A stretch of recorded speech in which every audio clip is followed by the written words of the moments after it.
በስተመጨረሻ ሄርሜላ የማይቀረውን ውርደት እንግዲህ ተከናንባለች። በአምላክ መኝታ ክፍሏ ቁጭ ብሎ ድንገት ሳታስበው እንግዲህ ከመኝታ ክፍሏ እሷ እያወራች የነበረችውን ነገር በሙሉ ሰምቷታል ማለት ነው።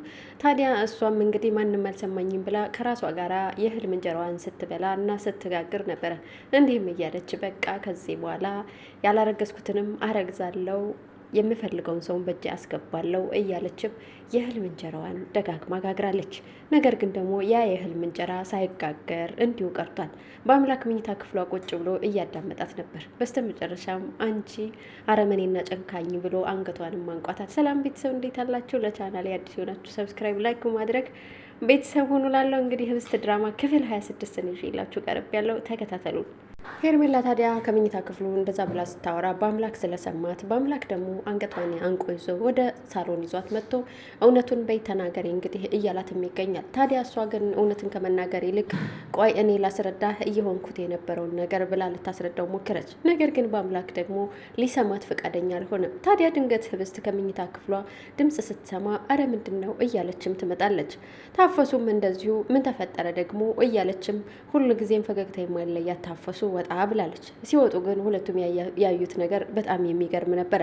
ለጋብቻ ሲፈላለጉ የነበሩ ሰዎች አንገት ላንቀት ተናንቀው ሲመለከቱ ህብስት አረ በአምላክ ምንድን ነው ብላ ጠየቀችው። እኔማ ምን እንደሆነ አንቺው ራስሽ ጠይቂያት ይችን ስስት ጓደኛሽን ይላታል።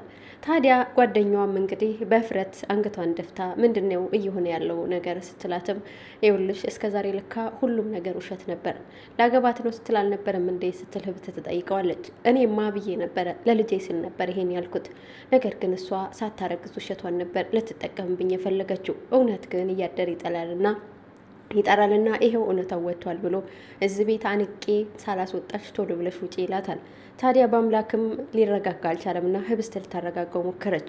ጓደኛዋም ለምን እንደዚህ ያደረግሽ ብላ ጓደኛዋን ሄርሜላን ስትጠይቃት ሄርሜላ ግን ጭራሽ አይኗን በጨው አጥባ ቆይ ግን እናንተ እኔን አትረዱኝም ማለት ነው? እኔ ይህን ያደረግኩት ለምን እንደሆነ አታውቁም፣ ስለዚህ ለምን አትረዱኝም ትላለች። በጣም ነው ምጠላሽ ብላ ህብስት ምርር አለችባት። ህብስት ምርር ስትል እንዲህም ማለች ሄርሜላ ያንቺን ፍርፋሬ እየበሉ መኖር እኔ ሰልችቶኛል። እኔ አንቺ እንደደላሽ አይነት ሴት አይደለሁኝም። በስንት ውጣ ውረድና በስንት መከራ እያሳለፍኩ እንደሆነ እኔ ብቻ ነኝ የማውቀው ትላታለች። ታዲያ ምንም አይነት መከራ ቢደርስብሽ በፍጹም እኔ እንዲህ ላደርግ አልችልም። እንዴት ይህንን ጨክነሽ ታደርጊያለሽ? ትላታለች። ሄርሜላ ግን ጥፋቷን በጥፋት መሸፈን ነበር የፈለገችው። ታዲያ ታፈሱም ኧረ አንቺስ ምን ጉድ ነሽ? እንደው ያንቺ ጉድስ ማለቂያ የለው እያሉ አፋጠዋት በነበሩበት ቅጽበትም የፍቱ ስራ ትመጣለች። ታዲያ የፍቱ ስራ ስትመጣ ደግሞ ምን ተፈጠረ? ልትጋቡ የነበራችሁ ሰዎች አሁን ደግሞ አይን ላይን ምን አፋጧቸዋል? ትላለች። ታዲያ በአምላክም የፍቱ ስራንና የልጅቷን ሴራ ያውቃልና ይኸው እንግዲህ ሀሳብሽ ሳይሳካልሽ ቀረ፣ ከሸፈብሽ። ሳታረግዝ አርግዣለሁ ያለችው ሴትዮ ይኸው እንግዲህ ውሸቷን ተከናነቢ ይውላታል።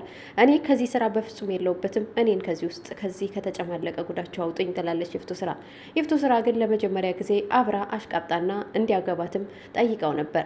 ታዲያ በአምላክን እዚህ ወጥመድ ውስጥ እንዲገባ እየገፋፋቻት የነበረችው ይፍቱ ስራ አሁን ግን ከጨዋታ ውጭ አርጉኝ ብላለች።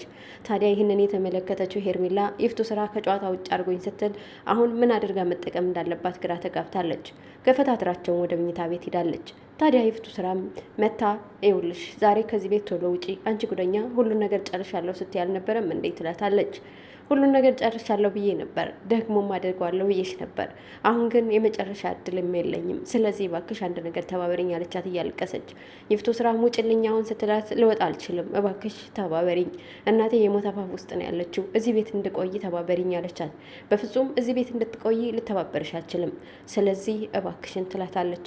አቶ አለም እኮ ብላ ከአንደበቷ ገና ማውጣት ስትጀምር ይፍቱ ስራ ንዴቷ እየናረ መጣና ጭራሽ አለምንም በስምሽ በልሳንሽ ይዘሽው ትመጫለሽ ብላ ልታንቃትን ፈለገች። እንዲህ ማለቻት፣ ዛሬ አዝኜልሽ እዚህ ቤት ያስቀረውሽ ስለ እናትሽ ስትይ ነው።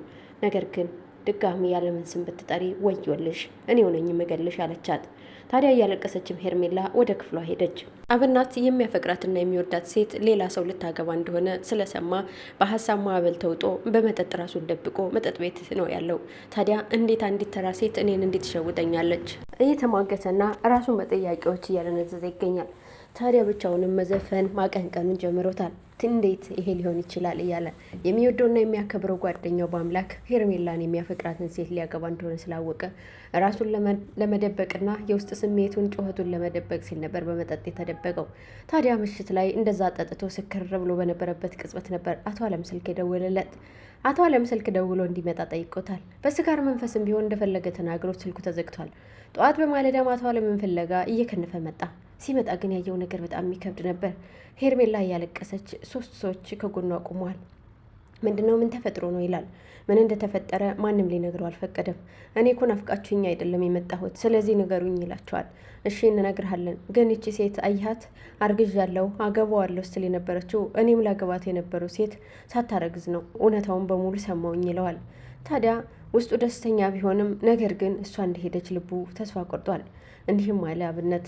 ታዲያ አሁን ምን ሆና እንደዚህ የሆነችው ጥቁር በጥቁር የለበሰችው? መርዷለ እንዴ ይላል። አዎ መርዷለ፣ እናቴ ሞተች ስላለች እውነታውን እንግዲህ ፈጣሪ ነው የሚያውቀው ይላል። እንዴት በዚህ ሁኔታ ውስጥ ሆና እናንተ እንደዚህ ትቀልዳላችሁ ሲል እባክህን አንተ ጎጎን የቁም ብላ ልታቅፈው ወደ እሱ ጠጋ ስትልም አንቅሮ ተፍቷታልና በፍጹም ሊያቅፋት አልፈቀደም። እንደውም በእጁ ሊያሸሻት ፈለገ። ሄርሜላ ሁሉም ሰው ሸሻት። ክፉ ስራ መቼም ቢሆን ማንም ደግሞ ሊደግፈው አይችልምና አሁን ላይ ሄርሜላ ትናንትና በክፋቷ ሁሉንም ተጠቅሜ ወጥመድ ውስጥ አስገባቸዋለሁ ብላ ስታስብ የነበረች ሴት ነበረች። ታዲያ አቶ አለምንም የወጥመዶ አንደኛው ውስጥ አስገብተው ነበር። አብነትንም እንደዚሁ። ታዲያ የጋብቻ ስነ ስርዓቷ ተሳክቶልኛል ብላ ቀናቶችን እየጠበቀች የነበረችው ሄርሜላ የጋብቻዋ ቀንም ፈርሷል። አሁን ላይ ትናንትና በጓደኛዋ ደባ ስትሰራ የነበረችው ሁሉም ከፊት ለፊቷ አቁመው እየተዘባበቱባት ይገኛል። ታዲያ በይነ ሂጂ ብሎ ቦርሳዋንም አምጥቶ ይሰጣታል። በአምላክ ቦርሳዋን አምጥቶ እንደሰጣት አብነት ትንሽ ርህራሄ ከላዩ ላይ ይታይበታል። ሊሸኛትም ፈለገ፣ ግን ደግሞ ክደቷ ታየው። ዝም አላት። ወጣም ሄደች። ወጣ ስትሄድ ግን እናቷ እንደሞተች ስለተነገራት ብቻዋን ነበር የሄደችው። ክፉ ስራ መቼም ሀዘንም ቢሆን ማንም ሰው ከጎናችሁ እንዳይቆም ያደርጋልና ብቻዋን ያለ ማንም ብቻዋን ተነስታ ትወጣለች። ይፍቱ ስራም ይህንን ነገር ልትደግፈው ፍጹም ፈቃደኛ አልሆነችም። ነገር ግን ደግሞ ባለቤቷ ወጥመድ ውስጥ ገብቷል። የተቀዳ ድምፅ አለው። ባለቤቷ ከሄደበት ስራ ተመልሶ ወደ ቤት ተመልሷል። ከቤት ሲመለስ ግን ይፍቱ ስራ እንደ ባለትዳር ቤቱን አዘገጃጅታ እራሷ ተዘጋጅታ ሳይሆን የምጠብቀው ሁልጊዜም ቢሆን ነገር ደግሳ ከቤት ውስጥ የተፈጠረውን ነገር በሙሉ ለመንገር ቶሎ ብላ ፈጥና አፏን ስትከፍት ነው የሚያገኛት። ዛሬም እንደተለመደው እዚህ ቤት የተፈጠረ ጉዳላ አለችው። ባል ከስራ መጥቶ እረፍ ማለት ሲገባው አሁን ደግሞ ምን ተፈጠረ ይላታል። የተፈጠረውንማ ልንገርህ አለችው። ነገረችው። እንዳለ የሄርሜላን ጉዳይ ስትነግረው በውስጡ ደስተኛ ሳይሆን አይቀርም አለሙ። ምክንያቱም ያችን ሴት አቅፏት ለመተኛት የሚመኛት ነበር። ነፍሰ ጡር ነኝ የሚለውን ሲሰማ ነበረ ከእሷ ገለል ማለት የጀመረው። ዛሬ ግን አቅፎ ለመተኛት እየቋመጠ ያለ ይመስላል። በልቡ ደስ ብሎትም በላዩ ኧረ በስመ አብ እዚህ ቤት የማይፈጠር ነገር የለም እያለ ከራሱ ጋር ትንሽ አሰብ ሲያደርግ ቆየ። ነገር ግን ደግሞ ያስበው ላይ ህብስት የገዛ ጓደኛዋ ከእጇ ላይ ነጥቃ የወሰደችው ፍቅሯ ዛሬ ተመልሶላታል። መኝታ ክፍልም አቅፎ ደግፎ የሚያስገባት እሱ ነው። ወደ ትምህርት ቦታ የሚወስዳት እሱ ነው። ታዲያ ፍቅራቸው እየጦፈ ቢመጣም ህብስት ግን ልታናገረው ፈቃደኛ አይደለችም። በአምላክ እሷን ለማናገር እየተሽቆጠቆጠ ይገኛል። በቃ አላናገረውም ካልሽኝማ ብሎ ተነስቶ ሊወጣ ሲል እጆቹን ይዛ ይኸውልህ በአምላክ እያለችው በነበረችበት ቅጽበት የፍቅር መቀስ የሆነችው ታፈሱ ቶሰራ ጋራ ድንገት አፏ አምልጧትም በመኝታ ልብስ እኮ ማታ ማታ ስትገባ የማያት ሴት ናት ብላ ስለ ሄርሜላ ስታወራ ይፍቱ ስራም እንዴት እንደዚህ ታያለሽ ብላ ናይ ትነግሪኛለሽ የሆነውን ነገር ብላ አንቃለት ይዛ ስትል ድንገት ወደ ህብስት ክፍል ትሮጣለች። ወደ ህብስት ክፍል ስትሮጥ ግን ያገኘችው እነ በአምላክን ነበረ። በአምላክ አንድ ላይ ሆኖ ስታየውም ዘወር ብላ ወጣ ልትል ስትል በሩ ይንኳኳል። በር ሲንኳኳ ግን ሲያንኳኳ የነበረው ያ የሚወዳትና ህብስትን የሚፈልጋት ልጅ ነው። ሂዳም ነገረቻት። በአምላክ ማን ነው ብሎ በድንጋጤ ጦፈ። ታዲያ ንዴቱ እጅግ እየናረ ማን ነው ሲላት ባለፈው የመጣው ልጅ ነው አለችው። ተነስቶም ገፈታትሯት ታፈሱን ያንን የመጣው ልጅ ማን እንደሆነ እኔ ያሳየዋለሁ፣ ማንም ፈልጎ መምጣት እንዳለበትም እኔ ነግረዋለሁ ብሎ ተነስቶ ጥሏት ይወጣል። ህብስትም እየተንገዳገደች ጸብ ሊፈጠር ነው ብላ ተከትለዋለች። ታዲያ ከአቤኔዘር ጋር ጸብ ተፈጥሮ ችግር ውስጥ ይገቡ ይሆን? የህብስትና የበአምላክ ፍቅርስ ይቀጥል ይሆን? ሌላኛዋ ሴረኛዋ እንግዲህ ምን ታደርግ ይሆን? አቶ አለምንስ ወደ አዘቅት ውስጥ ከታ ገንዘብ ትቀበለው ይሆን? ወይስ ደግሞ የእናቷ ሀዘን ሰብሯት ብቸኝነቱ መከራዋን እያበላት አርፋ ትቀመጥ ይሆን? አብነትስ ያቺ የሚወዳት የሚያፈቅራት ልጅ እርጉዝ እንዳልሆነች ሲያቅ ወደ እሷ ይመለስ ሲሆን? ብቻ ግን ውስብስብ ያለ ነገር ነው። እስኪ እናንተ ሀሳባችሁን ኮሜንት ላይ አስቀምጡልኝ። የኔ ሀሳብና የኔ መልከታ ግን እንደሚመስለኝ ወደ ሄርሜላ የሚመለስ ይመስለኛል። ታዲያ እንግዲህ አብረን የምንመለከተው ይሆናል። ለቻናሌ አዲስ የሆናችሁ ሰብስክራይብ፣ ላይክ በማድረግ ቤተሰብ ሁኑ። ላለው ኮሜንት ደግሞ አስቀምጡልኝ። የነወዶች ሰማችሁ ይብዛል።